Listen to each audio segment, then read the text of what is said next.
পুর ভরা দই পটল। পুর বানাবো আদা রসুন লঙ্কা আর বাদাম দিয়ে পেস্ট করে নিয়ে পুর বানিয়ে নেবো। এই যে এরকম করে বীজ বের করে রেখেছি, দিয়েছি কড়াইয়ের মধ্যে, লবণ হলুদ চিনি পুরটার মধ্যে দিয়ে আছে করে নেবো ভালো করে। পটলগুলোর মধ্যে পুর ভরে পটলগুলো লবণ হলুদ মাখিয়ে ভেজে নেবো। এটা হয়ে গেছে, এবার ঠান্ডার মধ্যে ভরে নিয়ে পটলগুলো ভেজে নেবো। পুরগুলো ভরে নেবো।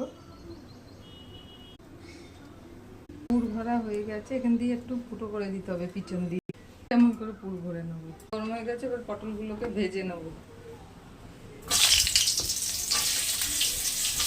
শুকনো লঙ্কা একটু কালো জিরাটা দিয়ে দিলাম, আদা লঙ্কা আছে হলুদ দিলে একটু চিনি ছাটিয়ে রেখেছিলাম, দইটা কষিয়ে কষানো হয়ে গেছে, জল দিলাম, দেবো একটু ফুটবে, তারপর গরম মশলা দিয়ে দিলাম।